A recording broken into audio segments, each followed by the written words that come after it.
روزہ اللہ نے مسلمانوں پر فرض کیا،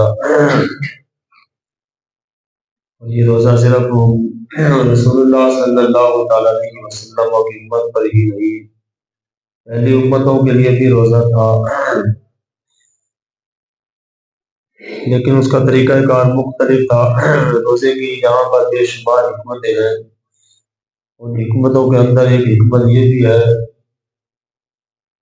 کہ جس وقت بندہ بھوک اور پیاس کو برداشت کرتا ہے تو اس کو ایک احساس ہوتا ہے کہ وہ لوگ جن کے پاس کھانے پینے کے لیے کچھ نہیں ہے ان کی زندگی کیسے گزرتی ہے،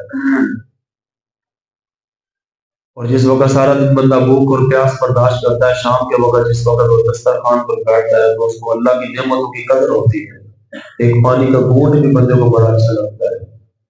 ویسے تو بندہ ہزاروں نعمتیں کھاتا ہے تو اس کو کبھی احساس بھی نہیں ہوا کہ وہ کتنی نعمتیں کھاتا ہوں۔ روزے کے اندر ایک غریبوں کے ساتھ ایک ہمدردی بھی ہے کہ جن کے پاس کھانے پینے کے لیے کچھ نہیں ہوتا، جو فاقوں کے اندر زندگیاں گزارتے ہیں، تو ان کے ایام کیسے گزرتے ہیں۔ حضرت بشر حافی بغداد کے ایک بہت بڑے ولی تھے، تو سردی کا موسم تھا تو آپ نے نا اپنے کپڑے، گرم کپڑے اتار کے اپنے پاس رکھ لیے اور سردی سے کام پر رہے۔ تو کسی نے کہا بشر حافی کو کہ یہ کپڑے تمہارے پاس پڑے ہوئے تو یہ پہن لو، سردی سے کام پر رہے ہو۔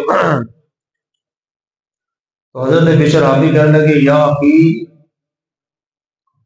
الفقراء کثیر لیس لی طاقت مواساتہم بالثیاب۔ بشر حافی کہنے لگے میرے بھائی یہاں بہت سارے فقراء ہیں جن کے پاس گرم کپڑے نہیں ہیں، میرے پاس اتنی طاقت نہیں ہے میں سب کو گرم کپڑے لے کر دے سکوں، اس وجہ سے میں اپنے کپڑے اتار کر ان کا درد محسوس کر رہا ہوں کہ سردی کے موسم کے اندر جن کے پاس کپڑے نہیں ان کی راتیں کیسے گزرتی ہوں گی۔ یہ روزہ ایک غریبوں کے ساتھ ان کا احساس بھی آتا ہے بندے کو کہ جن کے پاس کھانے پینے کے لیے کچھ بھی نہیں ہوتا تو کیسے ان کی زندگی گزرتی ہے۔ ویسے تو ہمیں کبھی اس بات کا احساس نہیں ہوا، ہمارے ہاں تو ساتھ کا ہم سایہ بھی اس حال کے اندر ہو تو ہمیں کبھی احساس بھی نہیں ہوا۔ حالانکہ اس بارے میں بھی سب کو پتا ہے کہ ہم نے جا کر اللہ کے حضور جواب دینا ہے کہ ہم تو کھا کر سوتے تھے تو پتہ نہیں ساتھ والا کس حال کے اندر تھا، ہمارے محلے کے اندر کوئی ایسا غریب تھا اس کی زندگی کیسے گزر۔ ہماری تو زندگی، ہماری توجہ کبھی اس بات کی طرف گئی ہی نہیں تھا۔ وہ اور تھے اللہ والے ہیں جن کی نظروں کے اندر روزہ کسی اور مقصد کے لیے ہوتا تھا۔ اور ابن عربی نے کسی کو بتایا، وہ کہنے لگا الدنیا یوم، دنیا ایک دن ہے، ولنا فیہا صوم، اور ہمارے لیے دنیا کیا ہے، یہ ایک دن کا روزہ ہے۔ کیسی بات اس نے کہی ہے۔ روزہ کیا ہوتا ہے؟ کھانے پینے کی چیزوں سے بندہ اپنے نفس کی خواہشات کو باز رکھتا ہے اپنے آپ کو، اس کو کہتے ہیں روزہ۔ ابن عربی کہنے لگے الدنیا یوم، دنیا ایک دن ہے، ولنا فیہ صوم، اور وہ ہمارے لیے دنیا کا دن روزے کا دن ہے۔ یعنی اس کے اندر آئے تو اپنی نفس کی خواہشات کو کنٹرول کر کے ہم نے اپنے آپ کو محفوظ کر کے چلے جانا ہے۔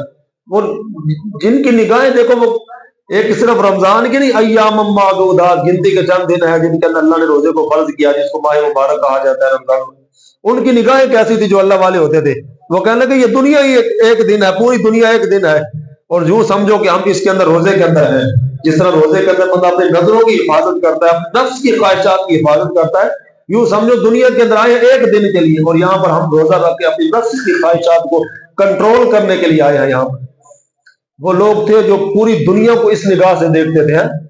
آج لوگوں کو ایک ماہ مقدس کے ایک مہینے کا احترام کرنا پڑ جائے تو وہ بھی بڑی مشکل بات ہوتی ہے۔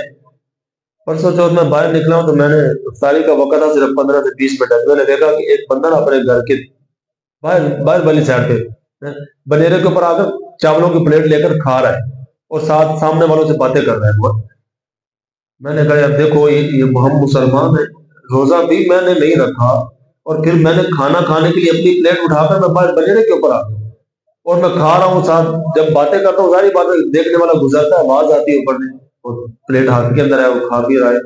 یعنی ہمارے اندر اتنا بھی احساس نہیں ہے کہ ہم ہیں مسلمان ہیں۔ یہاں تک ہمارے فقہا نے لکھا یہ تو سخت کبیرہ گناہ ہے نا کہ روزے کا احترام نہ کیا۔ اگر کسی کی تحقیر کی نیت ہو، اس کو اس ہلکا جانے تو بندہ کافر ہو جائے گا۔ اتنا سخت حکم لکھا یہاں پر، اتنی تربیت۔ ظاہر بات ہے، نہ کبھی بیچارہ مسجد کے اندر گیا، نہ کبھی اس نے درس سنا، نہ کبھی اس نے کوئی دین کے ساتھ اس کا تعلق ہے۔ کلمہ بھی سن لو تو شاید وہ ٹیڑھا میڑا سا سنا سکے۔